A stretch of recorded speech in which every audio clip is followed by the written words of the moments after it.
Tourniquet. Tourniquet. So, mag-tie ito tourniquet. So, dapat ang mag-tie sa tourniquet is inahin dapat ang 4. Kaya para pag-pull na ito, dali lang. So, Upper right, upper upper left. siya at least, pila ito ka-inch? 3. Ito 4 inches. So, dili ko binigay nga madami, mag-order na ko. Dili ha-ex, palmate. Close ang isabation. Then once na galing nanay ubo, na nakasakap, na-flowing na ang tubig natin ipa-open ang isabation. So sa pinakauna, kailangan ng request, i-check kung saan mga test, kung mga tube na kailangan. Ano ko lang?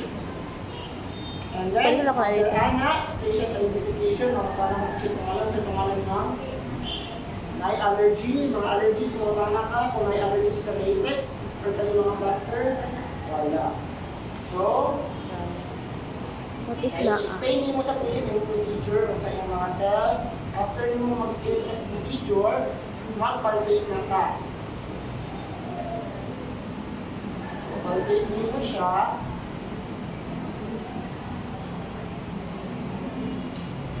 Then, antay. Container. Ito power cord.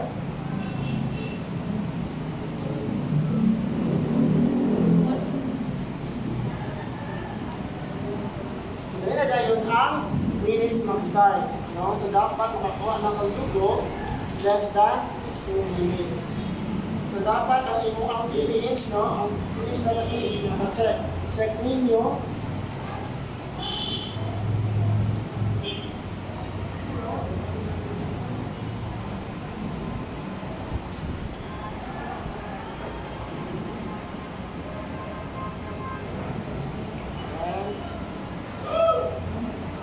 Oh, eh.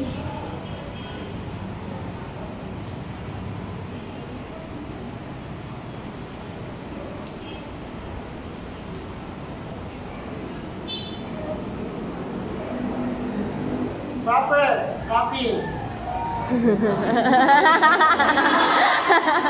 So, dapat naka-fishing. Copy ko na po. So, you get the needle and then i-ano sa side.